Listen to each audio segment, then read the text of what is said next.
Witam serdecznie na moim kanale i dziękuję za to, że zdecydowałeś się obejrzeć właśnie to nagranie. Jeśli jest to Twoje pierwsze nagranie ze mną, witaj! Mam na imię Izabela i jestem aktywistką. Celem moich działań jest m.in. uświadomić Cię o Twoim prawdziwym potencjale, abyś mógł nauczyć się, jak najlepiej wykorzystywać swoje talenty i umiejętności.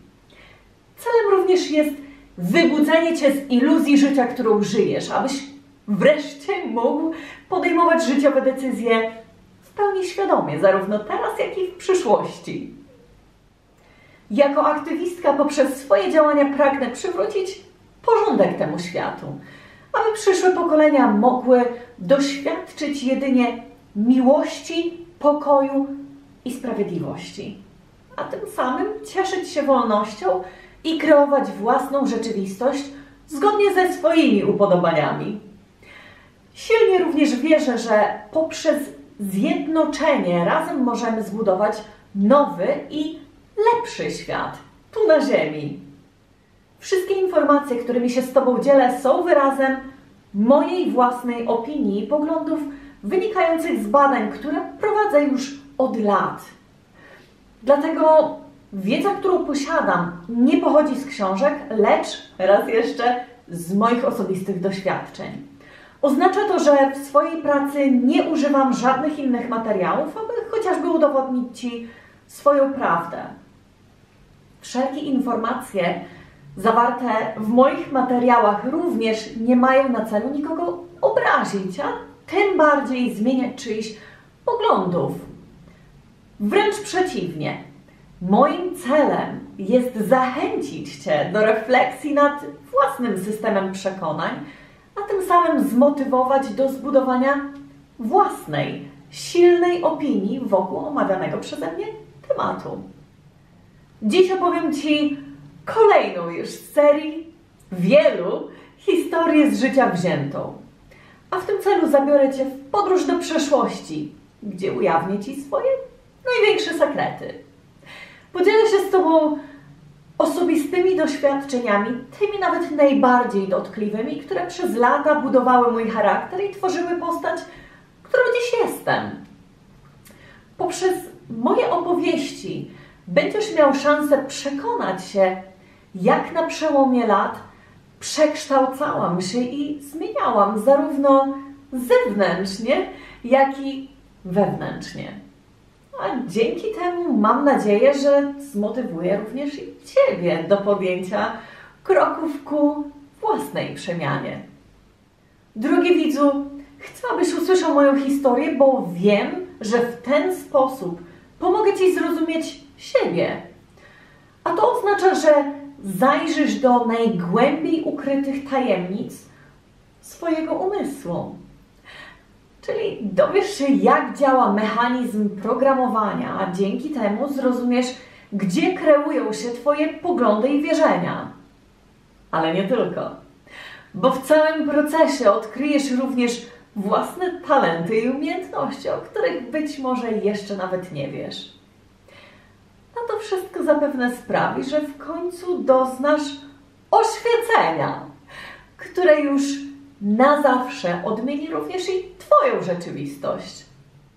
Jeśli jeszcze nie obejrzałeś, czy nie miałeś okazji obejrzeć wcześniejszych epizodów, zrób to teraz, a będziesz na bieżąco z wszelkimi informacjami, bo podkreślam, że istotnym jest, abyś obejrzał wszystkie epizody, ponieważ każda historia jest tak naprawdę kontynuacją ostatniej.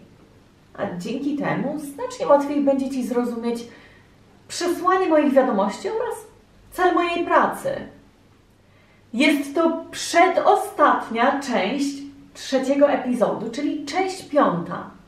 I tym samym z radością pragnę poinformować Cię o tym, że już za 2 odcinki rozpoczynamy epizod 4, który poświęcony jest najbardziej przełomowym odkryciom, bo epizod 4 to czysta magia.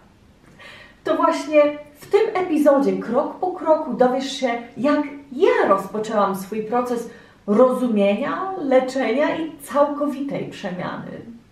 Przemiany, która, jak też sam zobaczysz, nie była jednodniowym wydarzeniem, lecz całym procesem. Zatem już teraz zapraszam Cię do śledzenia kolejnych serii. A tymczasem skupmy się na dzisiejszym odcinku, bo jest on równie ważny. Dziś opowiem Ci o tym, jak w jednym momencie straciłam wszystko, co zdawałoby się być tym najważniejszym.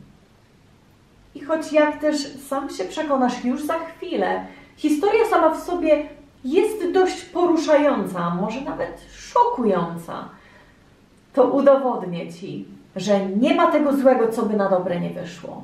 Czyli jak szybko pozbierać się po stracie. Zapraszam do wysłuchania. Drogi widzu, zapewne nieraz słyszałeś mnie mówiącą, że nic w życiu nie dzieje się przez przypadek. Zarówno sytuacje, w jakich nieraz się znajdujemy, jak i ludzie, których napotykamy na swojej ścieżce życiowej. Wszystko niesie za sobą lekcje. A jednak nie wszyscy to tak postrzegamy. A to dlatego, że nasze doświadczenia oraz etap, na jakim jesteśmy w naszym rozwoju, różnią się od siebie. Zatem w zależności od tego, na jakim etapie obecnie jesteś, Twoja wizja postrzegania rzeczywistości będzie różniła się od wizji drugiego człowieka. I nic w tym złego, dopóki wciąż się rozwijasz. Gorzej natomiast, jeśli stoisz w miejscu, bo stagnacja nie oznacza nic innego jak brak rozwoju. Przez co nie poszerza się Twoja świadomość o nowe informacje. To oznacza, że nie przekształca się, czyli nie ulega zmianie Twoja wizja postrzegania rzeczywistości. Inaczej mówiąc, brak większej wizji i rozumienia.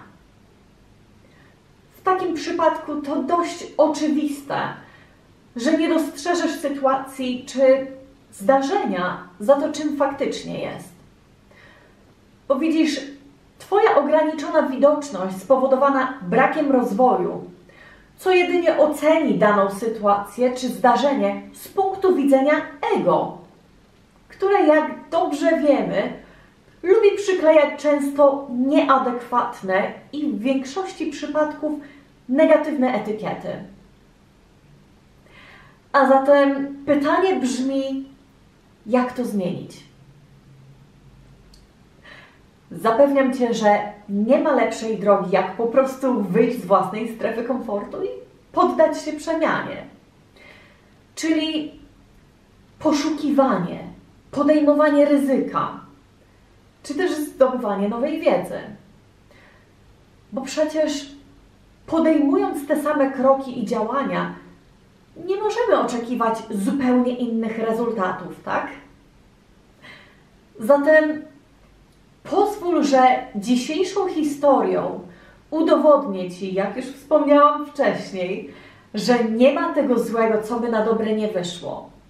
A mówiąc tak, mam na myśli, że być może przechodzimy w życiu przez naprawdę ciężkie momenty, ale to nie oznacza, że mamy się poddać i żyć w przekonaniu, że jesteśmy ofiarą losu.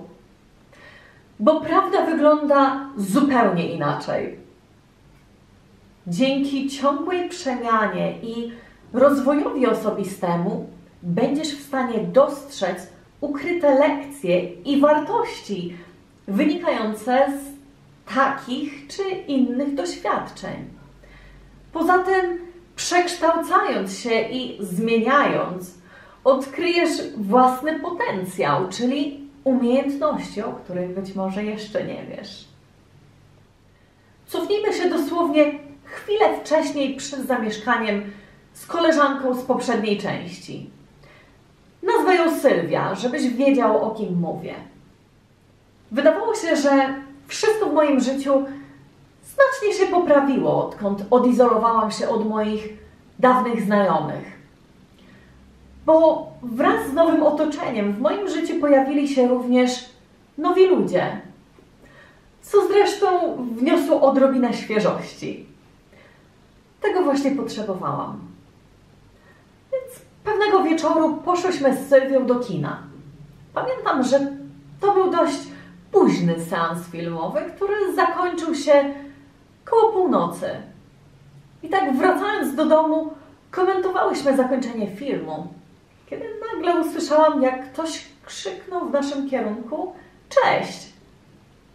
Odwróciłam się i zobaczyłam przystojnego chłopaka, uśmiechającego się z samochodu. Więc odpowiedziałam: cześć. Chłopak był sam i wydawało się, że po prostu kręcił się po okolicy bez większego celu. A ja pamiętam, że nie mogłam oprzeć się jego uśmiechowi, więc pociągnęłam Sylwię za rękę, żeby zbliżyć się do jego samochodu. A on automatycznie z niego dosłownie wyskoczył. I tak przedstawiliśmy się sobie. Okazało się, że był piłkarzem i nauczycielem WF-u w jednej ze szkół podstawowych. Poza tym był w moim wieku, a raczej w naszym wieku, mieszanej rasy, wysoki, bardzo wysoki i w szczególności zabawny. A że było już zbyt późno na kontynuację rozmowy, wymieniliśmy się numerami i umówiliśmy na spotkanie następnego dnia. I choć rzadko zdarzało mi się robić takie rzeczy, ale on faktycznie miał w sobie to coś, co sprawiało, że nie potrafiłam mu się oprzeć. W tym samym czasie wynajmowałam kawalerkę, dosłownie 5 minut spacerem od Sylwii. Kawalerka była mała, ale dość przestronna. Zwykły pokój z aneksem kuchennym i wspólna łazienka. Czułam się tam trochę jak w hotelu, powiedzmy. W tym samym budynku, też 2 piętra wyżej, mieszkała również inna znajoma, która była naszym stałym gościem w restauracji. Więc dość często spędzałyśmy razem czas, zapraszając inne dziewczyny na drinki, pogaduchy. Tak dla zabicia nudy. Ale bywały też dni, kiedy byłam zupełnie sama, czego zdecydowanie nie lubiłam, bo to faktycznie sprawiało, że czułam się samotnie. W szczególności w tamtym okresie po prostu nie potrafiłam spędzać czasu we własnym towarzystwie. To wywoływało we mnie niepokój i ciągle dręczyły mnie jakieś negatywne myśli. Więc kiedy poznaliśmy się z Joshem, bo tak miał na imię, to również przybrane imię, to raptem powróciła radość. Od razu wiedziałam, że coś z tego będzie, bo czuć było między nami chemię. Dosłownie nie odwracaliśmy od siebie wzroku. Poza tym była jesień, jak dobrze pamiętam. Poznaliśmy się jesienią, więc dni były znacznie krótsze. A że oboje byliśmy zafascynowani sobą i chcieliśmy się bliżej poznać, to z pewnością dlatego właśnie spotkaliśmy się następnego dnia już z samego rana. Pamiętam, że przyjechał do mnie z tym swoim wielkim uśmiechem i szczerze mówiąc, od razu mnie oczarował. Josh był uroczy, wyluzowany, zabawny, a do tego nieprzeciętnie inteligentny. Miał tyle różnych zainteresowań, że tematy nigdy nam się nie kończyły. Dosłownie mogliśmy tak rozmawiać godzinami i wciąż było o czym. Poza tym uwielbiałam w nim to, że był niesamowicie troskliwy, a tego zdecydowanie mi wtedy brakowało. Przy nim czułam, jakby czas stanął w miejscu, bo wspólne chwile upływały zawsze w najlepszej atmosferze. Josh zawsze robił wszystko, żeby tylko wywołać uśmiech na mojej twarzy. Więc można powiedzieć, że to właśnie on wypełniał moje dni radością i zarażał dużą dawką optymizmu. Ta znajomość była czymś naprawdę wyjątkowym. Dosłownie nie mogliśmy się sobą nacieszyć, więc widywaliśmy się codziennie. Przed pracą, po pracy, a czasem przed i zaraz po. Poza tym Josh upierał się, że będzie mnie zawsze odbierał z pracy, bo wtedy przynajmniej miał pewność, że bezpiecznie trafiłam do domu. Oczywiście znajomi z restauracji od razu go polubili. Zresztą jego nie dało się nie lubić. Był zabawny, życzliwy, a do tego zawsze miał coś interesującego do powiedzenia.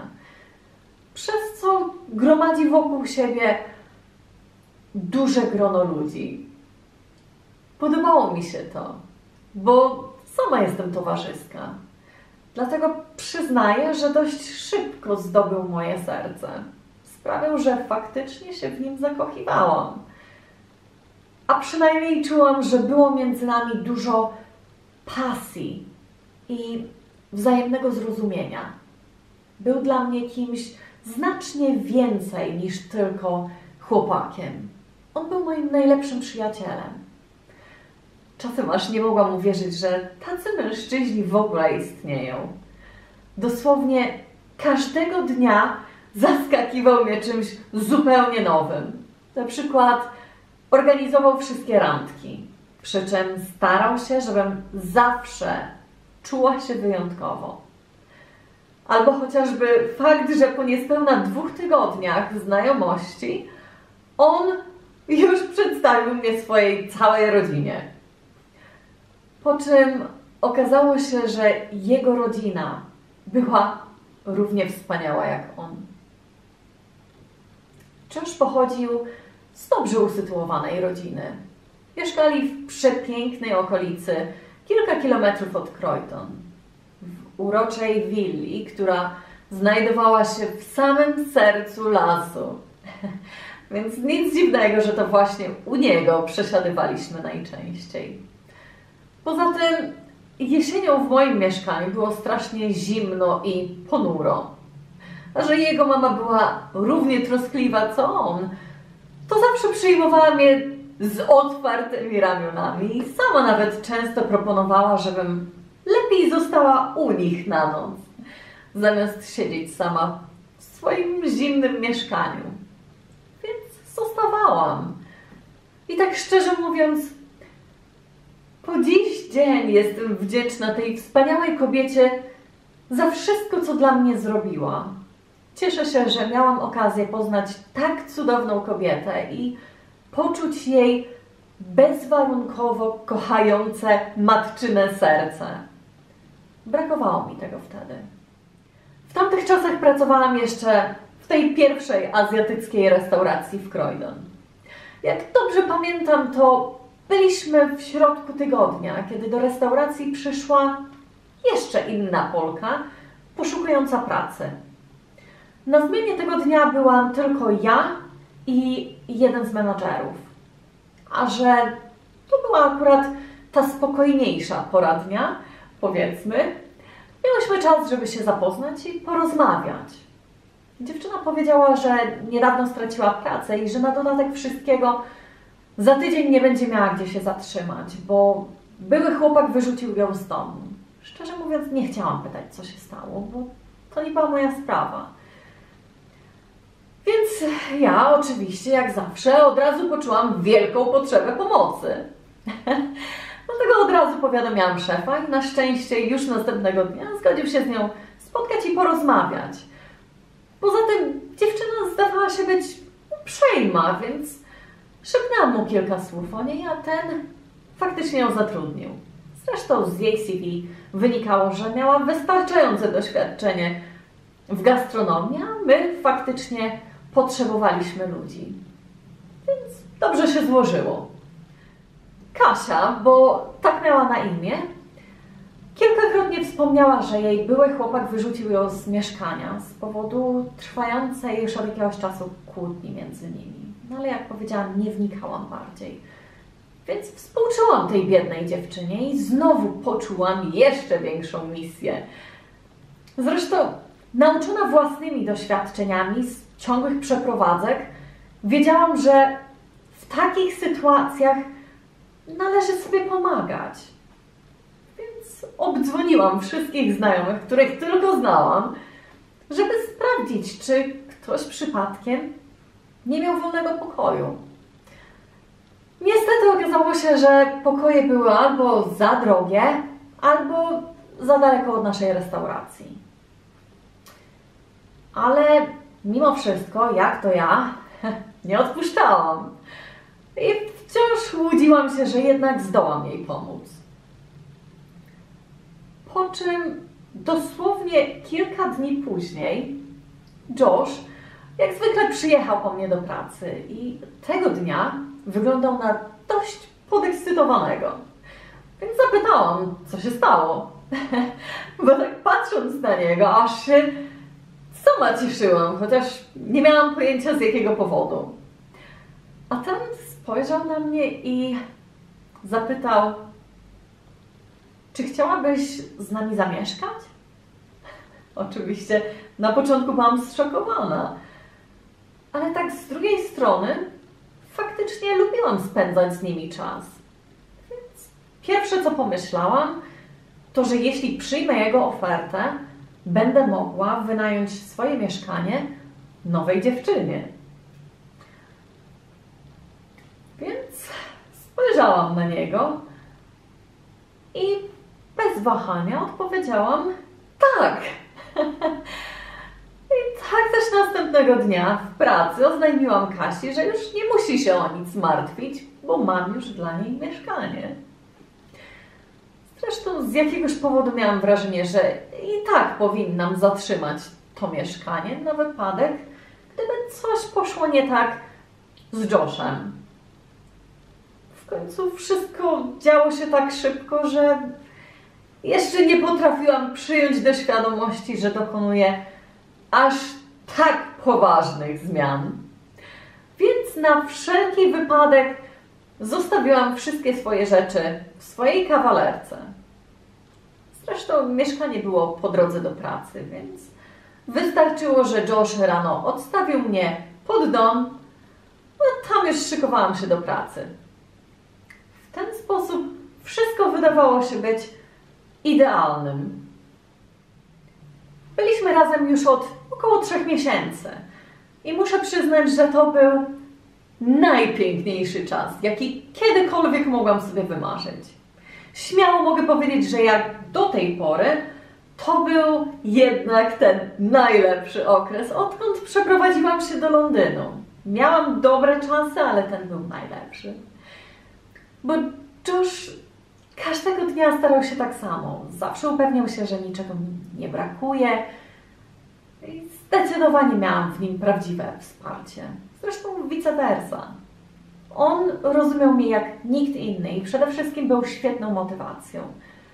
Bo chciał, żebym spełniała się w życiu, więc wszelkie mniejsze i większe sukcesy uznawaliśmy za okazję do świętowania. Dosyć urocze było też to, że zawsze zabierał mnie ze sobą na swoje treningi, mecze, które grał, po czym z dumą przedstawiał swoim kolegom. Słodkie. Wszystko wyglądało jak z bajki. Dosłownie nawet nosił mnie na rękach. Aż doszło już nawet do tego, że zaczęliśmy planować wspólną przyszłość. Mieliśmy kupić własne mieszkanie i z nadchodzącym latem wprowadzić się do niego. Zresztą jego cała rodzina nam kibicowała. A przy nich czułam się jak w prawdziwej, kochającej się rodzinie. Dosłownie sprawiali, że dawne zmartwienia po prostu przestawały istnieć. A dzięki temu czułam się znacznie stabilniejsza i pewniejsza siebie. Zwłaszcza po tych wszystkich przeszłych doświadczeniach z narkotykami. Bo przyznam, że miałam troszeczkę wyrzuty sumienia, że kiedykolwiek dałam się wciągnąć w tego typu relacje i działania albo zachowania.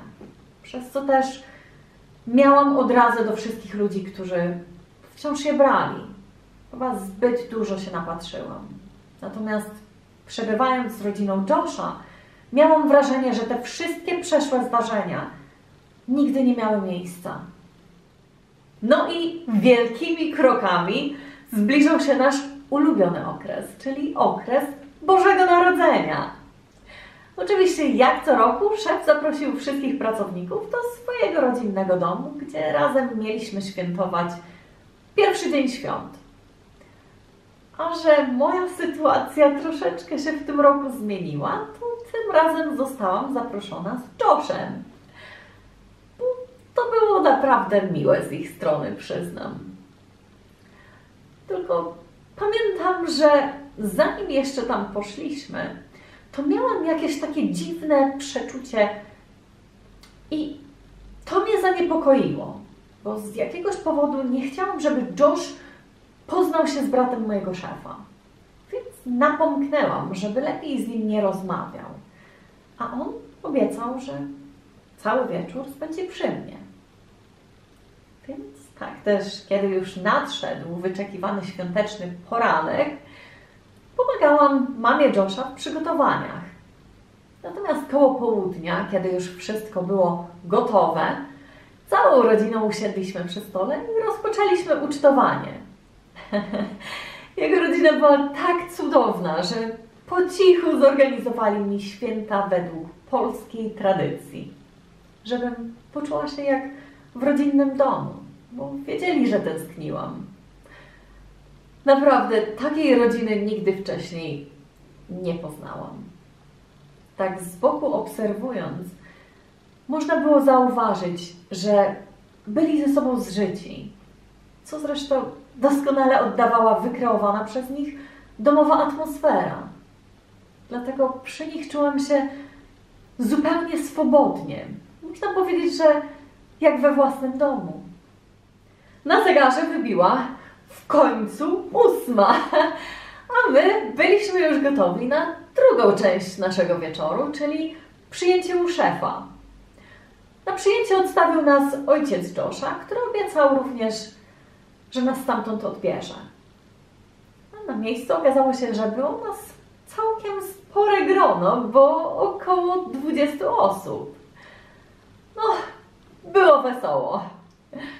Fajna atmosfera, w tle grały kolędy, stół oczywiście przepełniony był różnego rodzaju indyjskimi przekąskami, a wszyscy goście rozradowali, popijali drinki.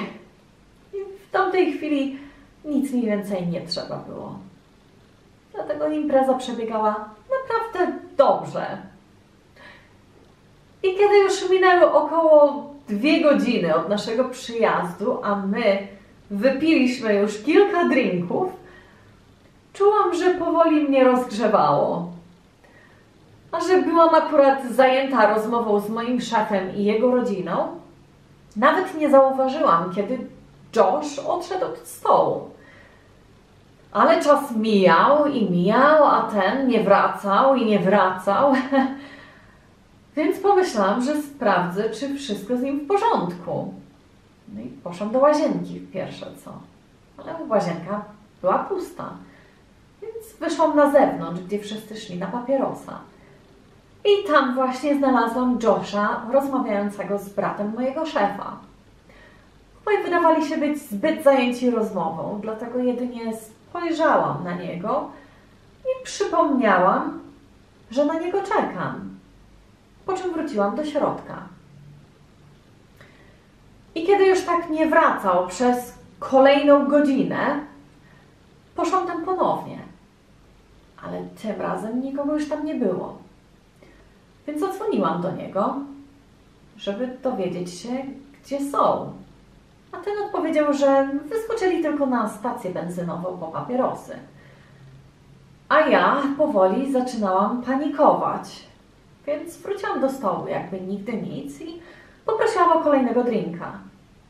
A że szef nigdy nikomu nie żałował alkoholu, to faktycznie czułam, jak powoli mnie brało. Więc póki jeszcze byłam w stanie coś powiedzieć, to raz jeszcze próbowałam do niego zadzwonić po jakimś czasie, ale tym razem już nie odbierał telefonu. Oczywiście nie chciałam, żeby ktokolwiek myślał, że coś jest nie tak, więc po prostu kontynuowałam picie i rozmowę, udając, że wszystko jest w porządku. Było nas tak wielu, że wszyscy byli zbyt zajęci rozmową, więc nikt oprócz mnie nawet nie zauważył, że ta dwójka zniknęła. I tak cierpliwie czekając, w końcu się upiłam do tego stopnia, że już nie miałam nawet siły się wysłowić. Zresztą każdy był już pijany, więc nie mówiąc nic, ubrałam buty i po cichu wymknęłam się z domu. Złudnie wierząc, że trafię do swojej kawalerki, do której tak przy okazji nie miałam nawet klucza. No ale pijany człowiek przecież ma różne pomysły. A jeszcze lepsze ma ten zrozpaczony i napity. Więc można powiedzieć, że byłam zbyt pijana, żeby zdać sobie sprawę z tego, co robiłam. Poza tym bardziej przejmowała mnie opinia wszystkich tam zgromadzonych. Na wypadek, gdyby w końcu zorientowali się, że mój chłopak zniknął i zostawił mnie samą. Ten, którego tak zachwalałam. On jest inny, mówiłam. Właśnie widać. Pamiętam, że tamta zima była śnieżna i mroźna w porównaniu do wszystkich poprzednich, co jest dość nietypowym zjawiskiem w Anglii. Ale to mi najwidoczniej nie przeszkadzało, bo oczywiście ilość wypitego alkoholu zdecydowanie utrzymywała mnie w cieple. A bynajmniej tak było na początku. Do tego rozczarowanie i złość z pewnością robiły też swoje. Więc pokierowałam się na główną drogę, z tego co pamiętam. Bo wierzyłam, że to była właśnie droga prowadząca prosto do mojego mieszkania. Niestety szybko okazało się, że kompletnie nie wiedziałam, dokąd szłam. A zorientowałam się, kiedy już wytrzeźwiałam. Bo faktycznie mróz nieźle mnie ochłodził. Co nie zmienia faktu, że byłam już zbyt daleko, żeby się cofnąć. Poza tym z pewnością byłam cała rozmazana od płaczu i wiejącego w twarz śniegu. Więc nie było opcji powrotu do tych wszystkich ludzi. Dodam również, że tamtego wieczoru miałam na sobie krótką sukienkę i buty na wysokim obcasie, które w końcu musiałam zdjąć, bo zrobiły się cholernie niewygodne. Co więcej, dobijała już północ, a ja miałam co jedynie 10% baterii. Byłam tak wściekła, że odrzucałam wszystkie przychodzące połączenia. Bo oczywiście z czasem ludzie faktycznie zorientowali się, że zniknęłam.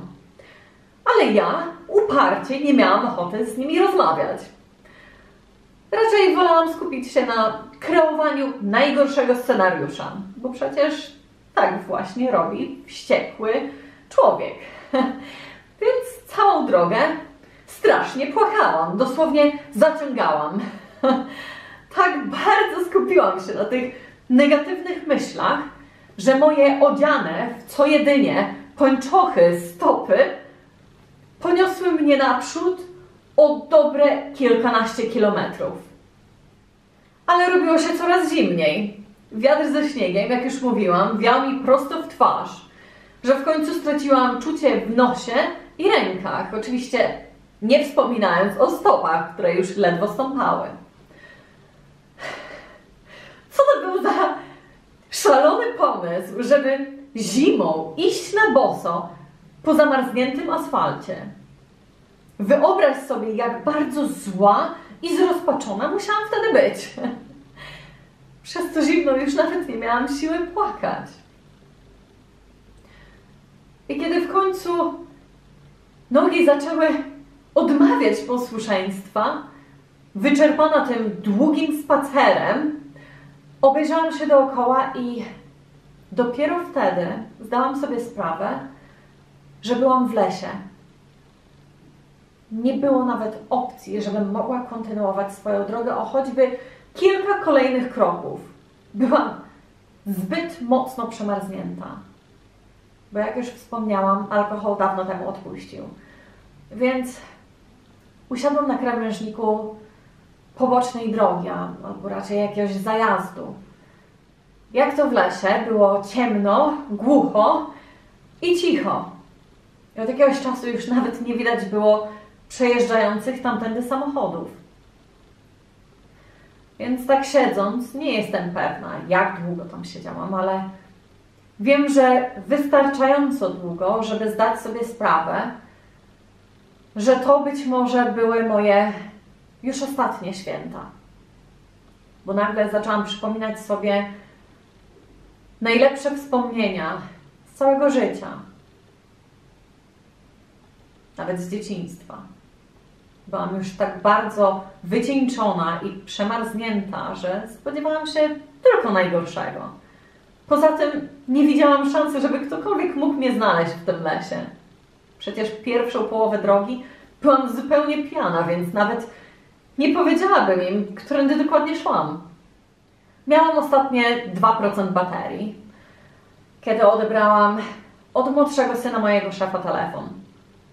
Bo zmartwiony zapytał, kiedy wyszłam i gdzie jestem. A że odbiór był zbyt słaby, to ledwo go słyszałam. Trudno mi było wyjaśnić, gdzie jestem, bo sama nie byłam pewna, jak się tam dostałam. Jedyne, co widziałam, to były drzewa, więc resztką sił właśnie to mu wyszeptałam. Po czym padła bateria, a telefon wysunął mi się z ręki i upadł na ziemię, bo moje dłonie były już sztywne. Teraz już tylko czułam spowalniający rytm serca i oddech, który robił się coraz cięższy. A że obraz był już coraz mniej widoczny, powoli zamykałam oczy, odpływając gdzieś w senne marzenia. Po cichu modląc się, żebym już dłużej nie musiała tam siedzieć. Mówiłam sobie, że jeśli tak właśnie ma wyglądać mój koniec, to wszystko, przez co w życiu przeszłam, było zupełnie bez sensu. Byłam zła. I tak powoli odpływałam już, teraz słuchając jedynie dźwięku śniegu wiejącego mi prosto w twarz. I choć wcale nie chciałam tam umierać, to jednak szansa na to, że ktoś mógł mnie tam znaleźć, była niewielka. Ale jak to mówią, nadzieja umiera ostatnia. Więc gdzieś tam w środku jeszcze jakaś cząstka mnie wciąż miała nadzieję, że ktoś mnie jednak uratuje. Im dłużej tam siedziałam, tym bardziej zastanawiało mnie, dlaczego to nie dzieje się szybciej. Moje ciało było już tak bardzo zamarznięte, a mimo to wciąż się nie wyłączało. Po czym dosłownie chwilę później usłyszałam jakiś krzyk w oddali. To był Jake, przybrane imię. Młodszy syn mojego szefa. Po czym podbiegł do mnie z tym ciepłym kocem, w którym mnie owinął i pomógł dojść do samochodu. Jake oczywiście wypytywał, co się stało, ale moja twarz była zbyt mocno zamarznięta, żebym mogła cokolwiek odpowiedzieć. Więc kiedy już dotarliśmy do ich domu, na całe szczęście znacznej większości ludzi już tam nie było, więc nikt mnie nie zauważył. A żeby, no właśnie, nikt mnie nie zauważył, to zabrali mnie do drugiego pokoju, gdzie dostałam ciepłą herbatę. Przez chwilę nawet próbowałam poukładać sobie to wszystko w głowie, bo miałam straszny mętlik. Kompletnie nie wiedziałam, od czego zacząć. Bo w rzeczywistości nie chodziło jedynie o ten wieczór. We mnie się działo coś znacznie większego, jakiś większy ból, który w końcu chciał ze mnie wyjść i musiałam się tym podzielić. Więc kiedy już odzyskałam czucie w twarzy, automatycznie rozpłakałam się i tak zaciągając, opowiedziałam im całą historię. Po czym szef poinformował mnie, że jego brat i Josh faktycznie zniknęli i już nigdy nie wrócili. Ale szczerze mówiąc, to już nie miało żadnego znaczenia, bo tamtej nocy faktycznie mogłam tam zamarznąć. Dlatego uratowana przed śmiercią, raczej nie chciałam skupiać się na tak nieistotnym fakcie. Dlatego poprosiłam, żeby zadzwonili do rodziców Josha, żeby mnie stamtąd odebrali. Bo koniecznie chciałam, żeby dowiedzieli się, jak zachował się ich syn. Poza tym wciąż nie dochodziło do mnie, że on mnie tam po prostu zostawił. Natomiast czekając na nich, opowiedziałam szefowi, jak bardzo nie cierpiałam jego brata. O tym, ile przykrości mi przyniósł i jak wiele upokorzenia musiałam przez niego znosić, odkąd z nim pracowałam. A że najwidoczniej jeszcze mu było mało, to musiał jeszcze wciągnąć do tego w swoje zabawy mojego chłopaka. Nigdy nie zapomnę tamtej nocy, kiedy zostawił mnie samą, bez słowa. Mężczyzna, któremu zaufałam, którego traktowałam z wielkim szacunkiem, któremu powierzyłam swoje serce, z którym planowałam swoją przyszłość. Byłam bardziej niż rozczarowana, bo nigdy nie spodziewałam się tego po nim, no nigdy. Po powrocie do domu Josha, jego mama do pokoju przyniosła mi kubek gorącej czekolady i tak już została ze mną przez resztę nocy. A że obie nie mogłyśmy zasnąć, to rozmawiałyśmy ze sobą tak szczerze, jak matka z córką. I wtedy właśnie dowiedziałam się czegoś szokującego, czego zdecydowanie nie wiedziałam i nie spodziewałam się po Joshu. Okazało się, że Josh od lat zmagał się z uzależnieniem od kokainy. Jego mama ze łzami w oczach przeprosiła mnie za to, że nigdy wcześniej nie powiedziała mi o tym.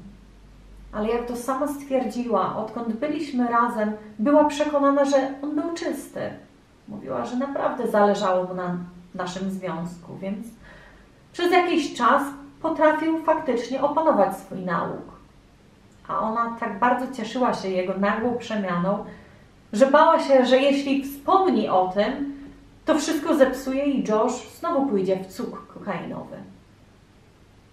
Opowiedziała też, jak bardzo rujnował jej życie i o tym, jak nieraz musiała ratować mu jego życie, kiedy na przykład przedawkował.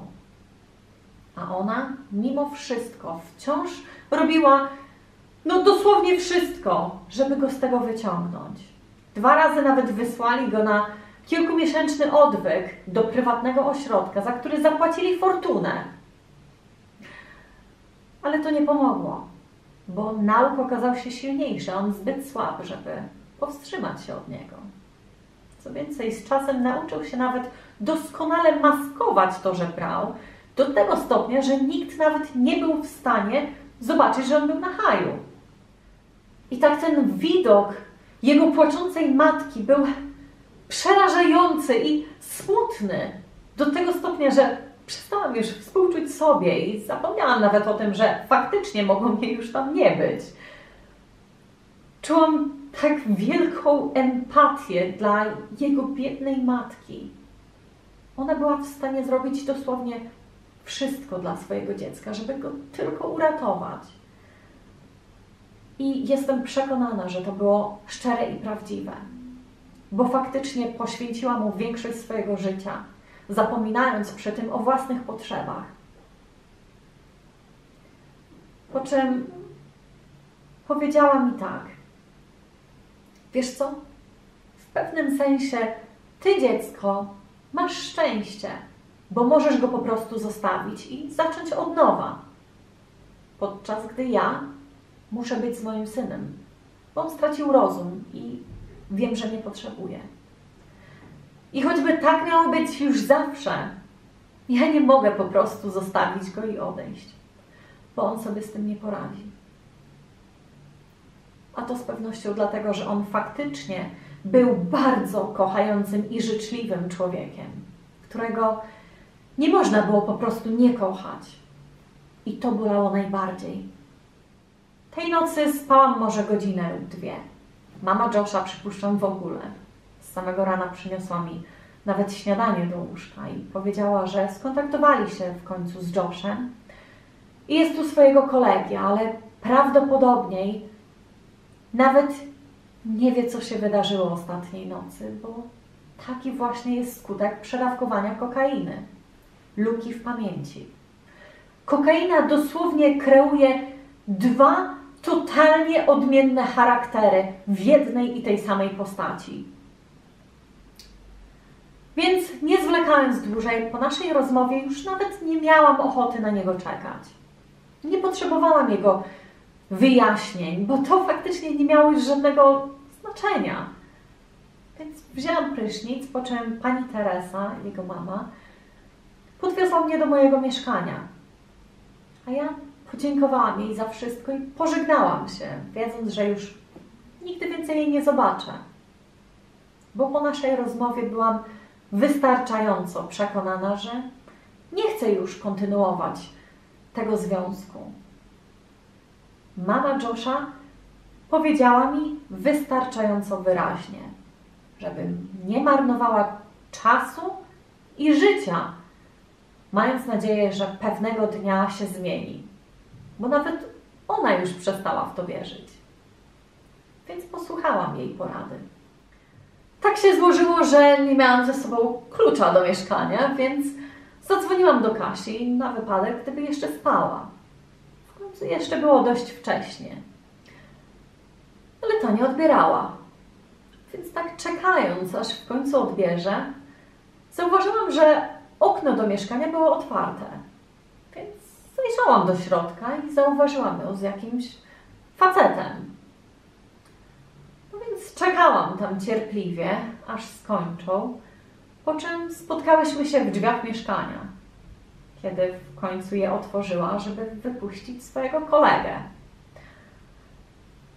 Wyglądała na zaskoczoną, widząc mnie stojącą na zewnątrz. Nawet zapytała, a co ty tu robisz? Dziwne pytanie. Przyjechałam do swojego mieszkania. A że nie miałam najmniejszej ochoty o tym wszystkim opowiadać, po prostu uśmiechnęłam się i powiedziałam jej, żeby wpuściła mnie do środka. I muszę przyznać, że kompletnie nie spodziewałam się tego, co miało wydarzyć się dosłownie chwilę później. Kasia spojrzała na mnie i powiedziała: nie spodziewałam się, że będziesz dziś tak szybko, ale to nawet lepiej, bo za jakieś 2 godziny przyjedzie właścicielka i chciałaby z tobą porozmawiać. Po czym zostawiła mnie samą i poszła do łazienki. A ja byłam okropnie zmęczona i szczerze mówiąc wciąż nie dochodziło do mnie, co dokładnie wydarzyło się ostatniej nocy. Brakowało mi sił, żeby pozbierać się do kupy, więc najzwyczajniej siedziałam na łóżku i zamyślona wpatrywałam się w ścianę, czekając na właścicielkę, która miała przyjechać. I kiedy ta wróciła z łazienki, dosłownie chwilę później zjawiła się jej właścicielka.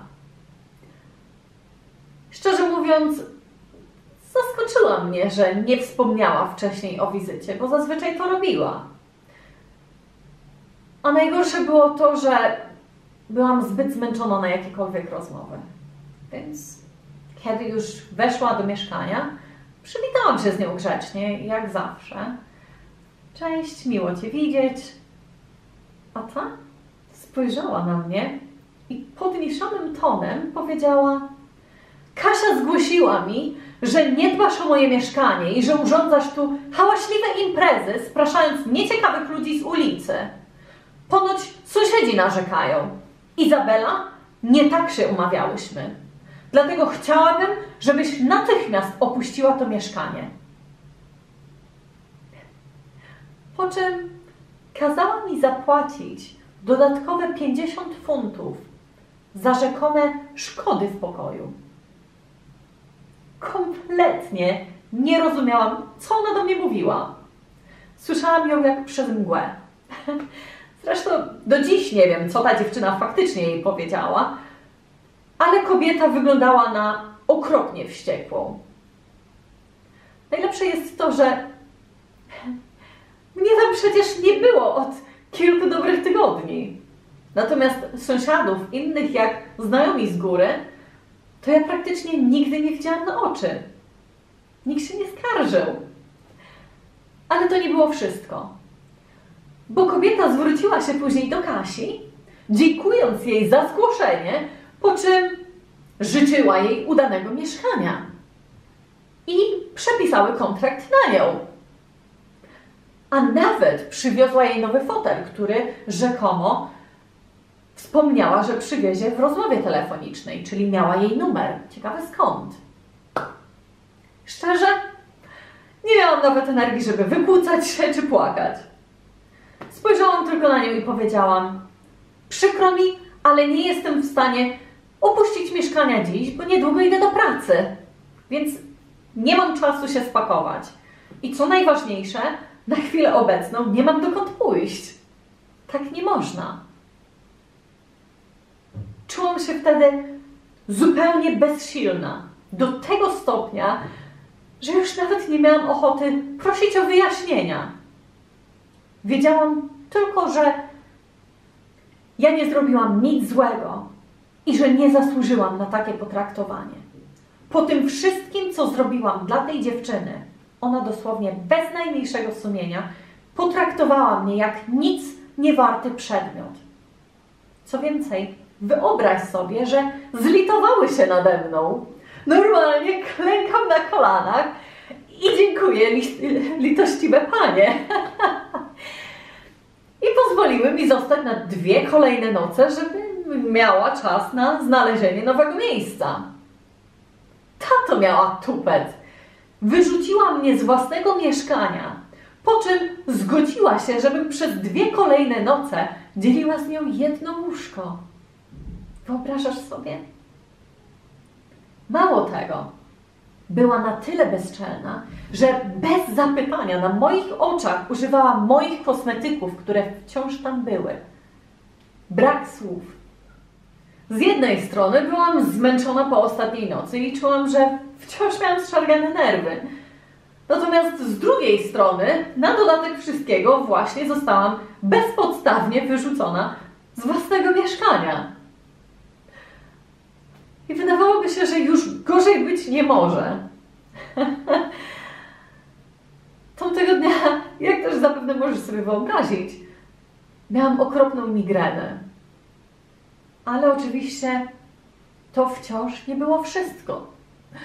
Bo jak też się okazało, tamtego dnia miałam zmianę w pracy właśnie z tym kierownikiem, który całą noc zabawiał się z moim byłym chłopakiem. Nie wiem, czy to wystarczająco, żeby określić, jak się wtedy czułam, ale z pewnością to była złość, rozpacz, wstręt i gniew. Ci wszyscy ludzie sprawili, że jeszcze bardziej brzydziłam się wstrętną naturą co niektórych z nich. Po prostu nie potrafiłam zrozumieć, jak można być aż tak bezdusznym i podłym. A jednak, mimo wszystko, musiałam zachować się profesjonalnie i udawać, że wszystko było w największym porządku. Bo szłam do pracy i nie chciałam, żeby którykolwiek ze znajomych klientów zauważył, że coś było nie tak. Bo zapewne to skończyłoby się wybuchem płaczu lub złości. A tego właśnie nie chciałam. Więc nałożyłam na twarz maskę twardziela i poszłam zarabiać na nowe mieszkanie.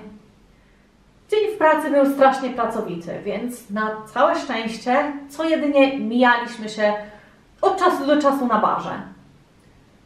Bo praktycznie przez większość czasu krywał się w biurze, tłumacząc, że źle się czuje.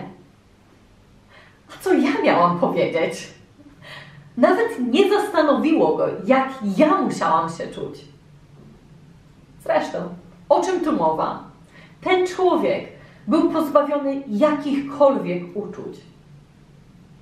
Oczywiście mam nadzieję, że domyślasz się, że on nawet słowa nie wspomniał o ostatniej nocy.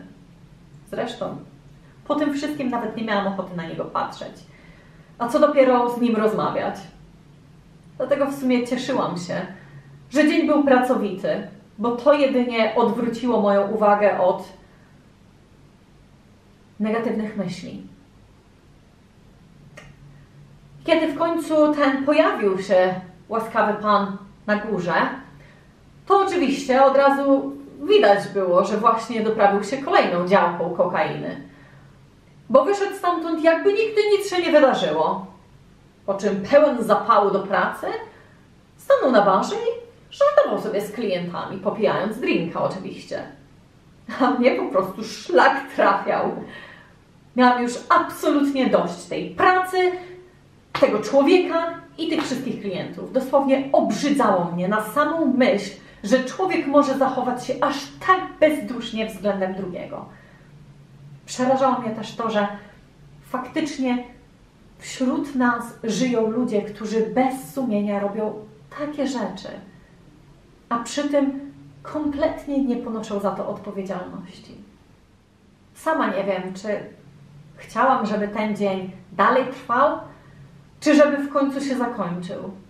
Bo z jednej strony w pracy musiałam akceptować nieodpowiedzialne zachowanie bezczelnego człowieka, natomiast z drugiej strony, wracając do domu, musiałam liczyć się z faktem, że to już nie jest moje miejsce.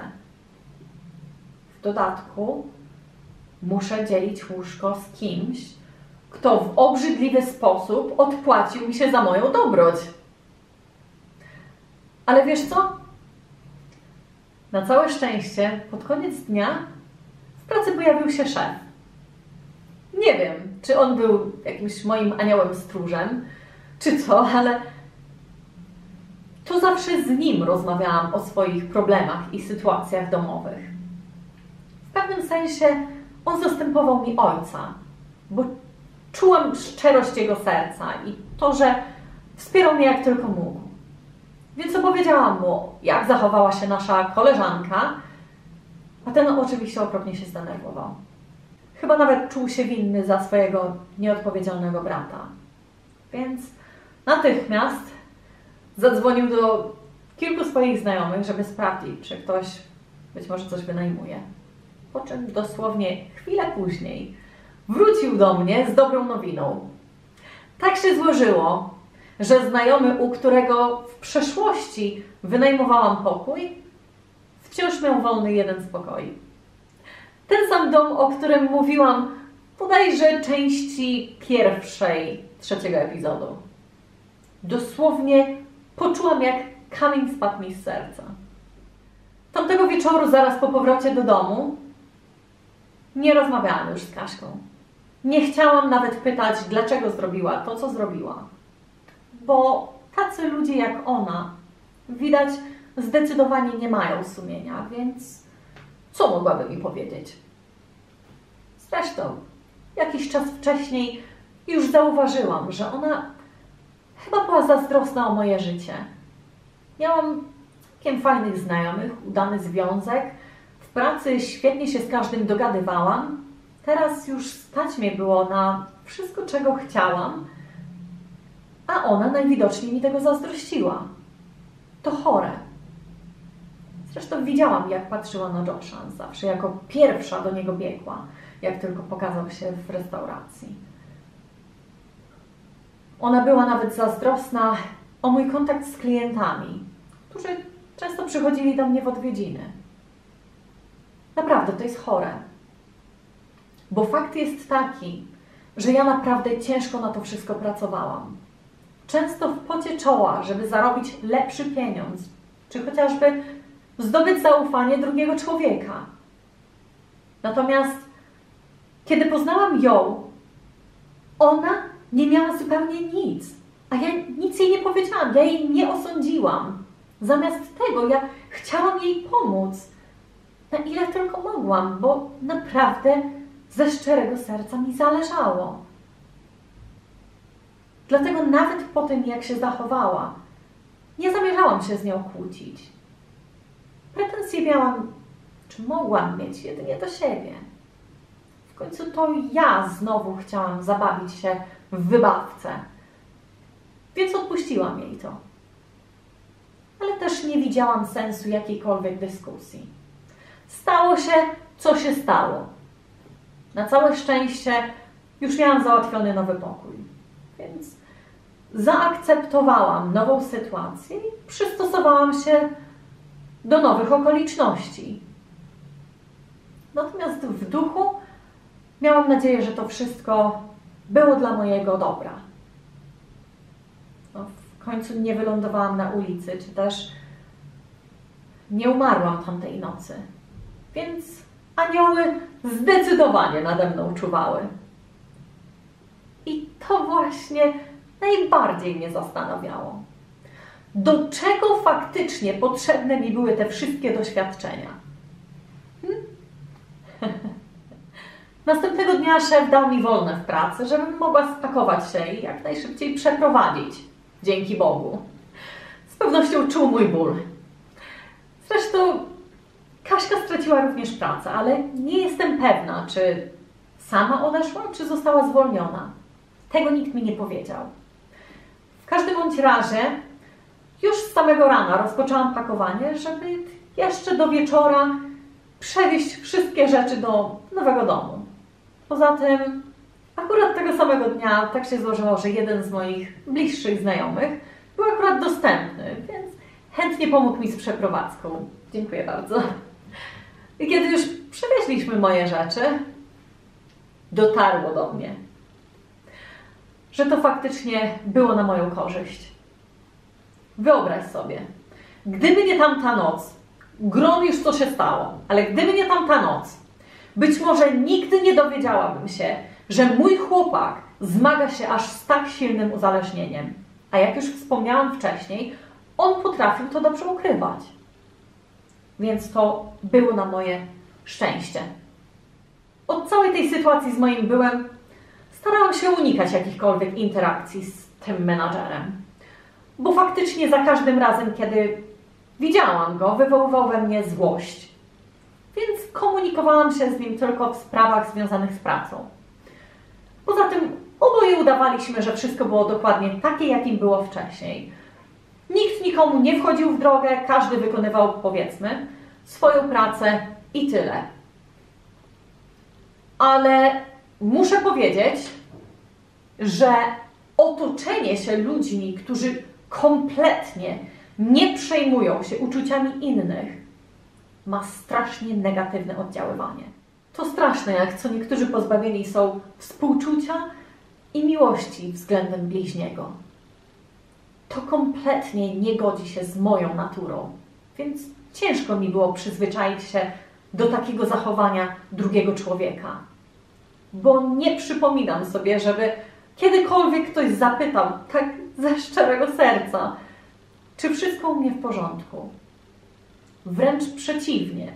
Oprócz szefa nie miałam nawet jednej lojalnej osoby, z którą mogłam szczerze porozmawiać. Miałam świetnych znajomych, ale z nimi nie można było o wszystkim rozmawiać. Raczej miałam wrażenie, że każdy dzień był walką o przetrwanie. Musiałam zmagać się z brakiem uczciwości, brakiem lojalności, zazdrością, pożądaniem, chciwością, nałogami, złośliwościami, narzekaniem. A mimo to starać się pozostać silną i w miarę pozytywną. Cholernie trudna rola do odegrania, kiedy grasz w horrorze. Minęło już kilka miesięcy od całego zdarzenia, bo właśnie zbliżało się lato. A szef z szefową zdecydowali, że pojadą na wakacje. I to właśnie wtedy odeszłam z pracy, o czym wspomniałam w poprzedniej części. Zostawili mnie zupełnie samą z tym nieodpowiedzialnym człowiekiem. Więc pod ich nieobecność, zamiast zająć się biznesem, on przesiadywał ze swoimi kumplami i albo coś brał, albo najzwyczajniej pił z klientami podczas zmiany, stojąc na barze. Choć zwykle ignorowałam jego paskudne zachowanie, tamtego dnia przeszedł samego siebie i przekroczył wszelkie z możliwych granice. Po prostu wyprowadził mnie z równowagi. Tamtego dnia, jak zwykle, do pracy przyszedł na kacu, przez co wyżywał się na wszystkich i narzekał na najmniej istotne rzeczy. Jakby to było ważne. Najpierw dyrygował wszystkimi, po czym zostawiał mnie w trakcie największego ruchu kompletnie samą. Odkąd pamiętam, zawsze brakowało nam pracowników, bo ludzie najzwyczajniej nie chcieli tam pracować, bo było ciężko. Dlatego liczba obowiązków jak na jedną osobę była wręcz niewykonalna. Nawet na dwie. Więc tamtego popołudnia po raz ostatni rozejrzałam się po sali i zapytałam siebie: Izabela, czy to jest faktycznie to, na co zasługujesz po tym wszystkim, co dla nich zrobiłaś? Zdecydowanie nie. Dlatego, kiedy w końcu wrócił na bar, oznajmiłam, że to była moja ostatnia zmiana. Po czym zabrałam rzeczy i wyszłam. Przez cały ten czas byłam w stałym kontakcie z Sylwią. I choć wiedziałam, że nie mogłam w żaden sposób liczyć na jej wsparcie, bo raczej nie była zainteresowana pomaganiem, powiedzmy, to chociaż przy niej nie czułam się samotna. Więc tuż po zerwaniu znajomości z Joshem, to właśnie z nią znowu spędzałam większość swojego czasu. A że męczyły mnie już dojazdy do Croydon, to właśnie wtedy obie zdecydowałyśmy o wspólnym zamieszkaniu. Poza tym Sylwia narobiła sobie długów przez nieopłacone rachunki, a ja oczywiście kompletnie niezrażona poprzednią sytuacją z Kaśką, której też przecież chciałam pomóc, zaoferowałam się, że będę płaciła połowę czynszu, żeby ona mogła sobie wszystko pospłacać. I tak też kilka dni później mieszkałyśmy już razem. Szczerze, jeszcze wtedy nie miałam pojęcia, czy to było jedynie moje poczucie odpowiedzialności, czy faktycznie służenie bliźniemu leży w naszej naturze. Szkoda tylko, że byłam jedyną osobą spośród wszystkich, które znałam, którą faktycznie przejmował los innych. Bo mimo tego, że moja dobroć była wielokrotnie nadużywana, ja po prostu nie potrafiłam przejść obojętnie, kiedy czułam, że ktoś jest w potrzebie. Co prawda, wcześniejsze doświadczenia zdążyły mnie nauczyć, że bez względu na to, jak dobry jesteś ty i twoje intencje, faktycznie nie możesz pomóc tym, którzy nie chcą, aby im pomagano. Ale wydawało mi się, że to bardziej dotyczyło pracy nad sobą. Bo faktycznie zdałam sobie sprawę, że im więcej wysiłku wkładasz w pomoc tym, którzy jej nie chcą, tym bardziej pozbawiasz siebie samego własnej energii. A co się dzieje, kiedy całą swoją energię, czas i miłość poświęcisz innym? To dość oczywiste. Dla ciebie nie pozostanie już nic. Natomiast tak z drugiej strony, pomaganie w formie materialnej, czy też zrobienie miłego uczynku, nazywaj to jak chcesz, dla kogoś traktowałam jako odpowiedzialność. I to najwidoczniej był mój największy błąd. Ale jeszcze wtedy tego nie rozumiałam. Dlatego nieustannie pakowałam się w kłopoty. Zatem, drogi widzu, jedyne co ci powiem na tą chwilę jest to, że nie chciałabym, żebyś pomylił życzliwość z naiwnością. Bo z natury faktycznie może i jesteśmy mili, współczujący, kochający i troskliwi. Dlatego też wielu z nas czuje powołanie, by pomagać bliźniemu w potrzebie. Ale to nie oznacza, że powinniśmy dawać się wykorzystywać. Musimy pamiętać, że wszystko ma swoje granice. Bo niestety często bywa też tak, że kiedy dasz palec, to ludzie, nim się obejrzysz chcą już całej ręki.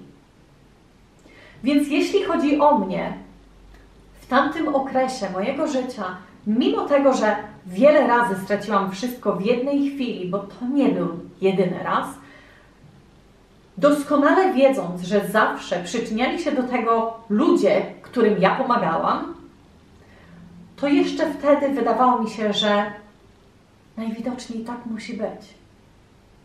Więc wciąż ryzykowałam i wciąż poświęcałam się, pomagając wszystkim ludziom stającym na mojej drodze, którzy wydawało mi się, że byli w potrzebie.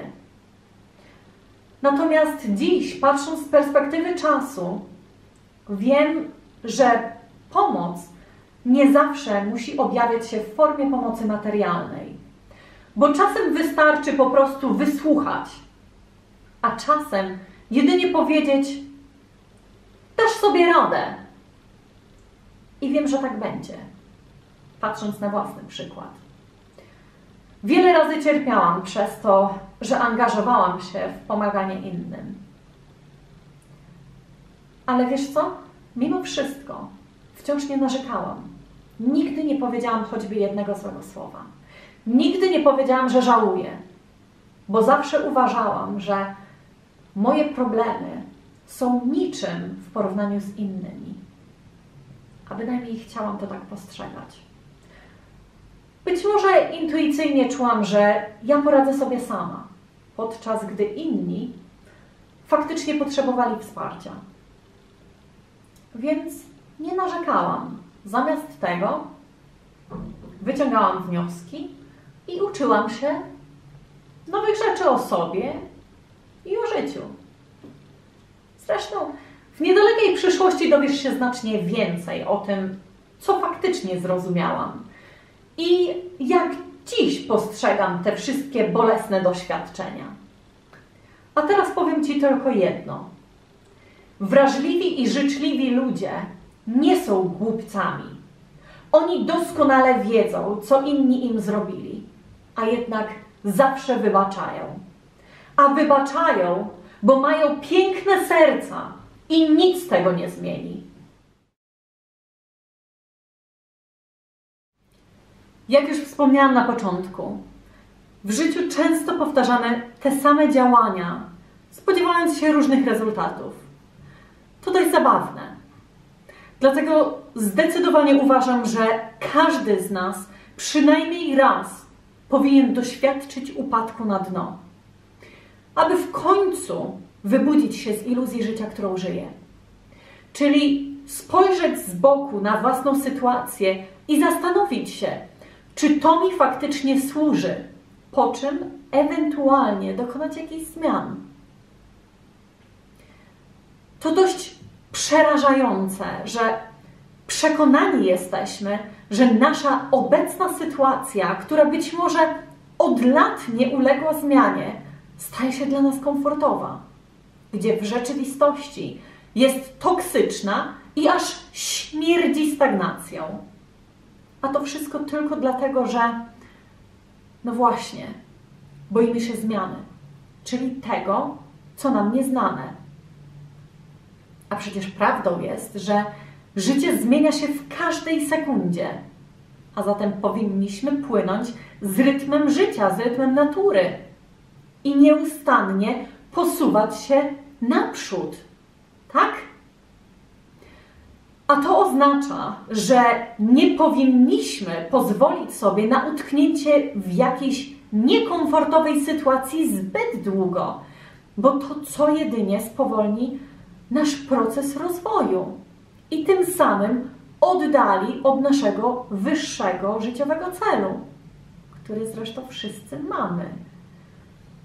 A jednak wciąż mimo wszystko mam nieodparte wrażenie, że zbyt często zdarza nam się być rozproszonym. Jesteśmy rozproszeni naszymi zmysłami, które wciąż generują nowe pragnienia. Zafascynowani światem zewnętrznym, materialnym, wciąż skupiamy się na spełnianiu naszych zachcianek, czy też zachcianek ego, ślepo wierząc, że to nas uszczęśliwi. Ludzie często obłudnie myślą, że pieniądze dadzą im wolność, więc ślepo gonią za pieniędzmi, tracąc często kontrolę nad sobą albo swoim życiem. A przecież samo myślenie o tym, że pieniądz da ci wolność, gdzie w rzeczywistości uganiasz się za nim, świadczy o tym, że jednak jesteś na uwięzi. Tak wiele osób w naszym społeczeństwie odrzuca pomysł wprowadzenia jakichkolwiek zmian, uparcie trzymając się czegoś od dawna im niesłużącego, tłumacząc sobie jedynie, no cóż, takie jest życie. Trzeba to zaakceptować. Żeby to tylko było prawdą, ale faktycznie nie jest. Dlatego wiedz, że im dłużej czekasz ze zmianą, tym większe prawdopodobieństwo na to, że to los będzie musiał zrobić to za ciebie. Często w dość drastyczny sposób. A czemu tak? Bo jak już wspomniałam wielokrotnie, życie w strachu, czy żyjąc w strachu przed zmianą, powstrzymujesz swój postęp. Dlatego być może, kiedy zostaniesz zmuszony nieoczekiwanymi sytuacjami życiowymi, w końcu dokonasz zmiany. Bo wtedy już nie będziesz miał innego wyjścia. Czy tego właśnie chcesz? Drogi widzu, ja totalnie Cię rozumiem, kiedy mówisz, że boisz się czegoś, co Ci nieznane, bo faktycznie na początku bywa dość niewygodnie. Ale wiedz, że ostatecznie dostosujesz się jak do każdej innej sytuacji życiowej. I wtedy przekonasz się, że to wcale nie była najgorsza, lecz najlepsza rzecz, jaka mogła Ci się przydarzyć. Więc taka utrata wszystkiego w jednym momencie wcale nie musi oznaczać klęski czy, no właśnie, straty. Czasem jest to największe zbawienie, które pozwala nam uwolnić się od przywiązań i przyzwyczajeń. Bo to właśnie te dwie rzeczy powstrzymują nasz rozwój. Kolejna taka istotna rzecz. Wiele osób lubi planować swoje dni, miesiące, życie. I to świetnie. Ale co zrobisz, jeśli plan się nie powiedzie? Przecież życie bywa zawrotne i z pewnością pełne niespodzianek. Przyjemnych lub mniej przyjemnych. Wszystko zależy od nas i jak się do tego odniesiemy i dostosujemy. Bo bądź pewien, że w pierwszej kolejności zadecyduje o tym oczywiście Twoje ego, które jest odpowiedzialne za przypisywanie uczuć do sytuacji. Dlatego ostrożnie z tymi etykietami i osądami. Raczej radzę przygotować się do życia troszeczkę inaczej, bo bieg życia w każdej chwili może ulec zmianie. A to oznacza, że nie będziesz w stanie już podążać za swoimi planami. I co wtedy? Załamanie? Czy głowa do góry i dam sobie radę? To Ty o tym decydujesz. Jest nawet takie powiedzenie: miej nadzieję na najlepsze, a przygotuj się na najgorsze. Czyli zawsze powinieneś mieć plan A, B i C. Oderwij się od przywiązań do wyniku swojej pracy i po prostu zaufaj, że cokolwiek dzieje się w Twoim życiu jest rzeczywiście na Twoją korzyść. Czy to w formie lekcji, czy też samego doświadczenia. W końcu jesteśmy tu po to, żeby doświadczać i się uczyć. Ale o tym w przyszłości. Oczywiście co niektórych lekcji będziemy musieli się nauczyć w surowy sposób. Ale czy los faktycznie podaruje Ci coś, czego nie zdołasz przetrwać? Nigdy. Zatem uwierz, że skoro doznałeś takich czy innych doświadczeń, to tylko dlatego, że najsilniejsi muszą przejść najtrudniejsze testy. Bo na tym właśnie polega cała zabawa w życie. I tak, faktycznie, życie będzie dla nas wielkim wyzwaniem, dopóki nie dowiemy się czegoś nowego o sobie i okolicznościach, w których się znajdujemy. Tu chodzi przede wszystkim o samoświadomość i powielanie lub oduczenie się negatywnych wzorców. Rozumiesz? Więc wszystko faktycznie dzieje się z jakiegoś powodu. Nie ma zbiegów okoliczności. A dzieje się, bo masz najwidoczniej coś zrozumieć i czegoś się nauczyć. Dlatego zaufaj procesowi i nie panikuj, gdy masz jakiekolwiek trudności. Zamiast tego zastanów się i zadaj sobie pytanie: czego mam się z tego nauczyć? Mam nadzieję, że to nagranie zmotywowało Cię do refleksji nad własnym systemem przekonań, a dzięki temu jesteś w stanie spojrzeć na swoje życie z totalnie innej i nowej perspektywy. A ja, drogi widzu, jak zawsze życzę Ci wytrwałości, cierpliwości i dużo siły do odnalezienia własnej prawdy. I oczywiście, jeśli podobało Ci się to nagranie, no to poproszę o kciuka w górę i podzielenie się linkiem z rodziną czy znajomymi. Natomiast jeśli jeszcze nie subskrybowałeś do mojego kanału, to proszę zrób to już teraz, a pomożesz mi w rozbudowie tego kanału i oczywiście sięgnięciu jeszcze większej publiki. No i oczywiście będziesz zawsze poinformowany o wszelkich nowościach, jakie pojawią się na tym kanale. Pamiętaj, tu nie chodzi o mnie czy o Ciebie. Tu chodzi o nas jako jedność. Świat potrzebuje przemiany. I ludzi, którzy ją zapoczątkują. Ok? A tymczasem pozdrawiam Cię serdecznie. Raz jeszcze dzięki wielkie za poświęcenie Twojego cudownego czasu i do następnego razu. Hej!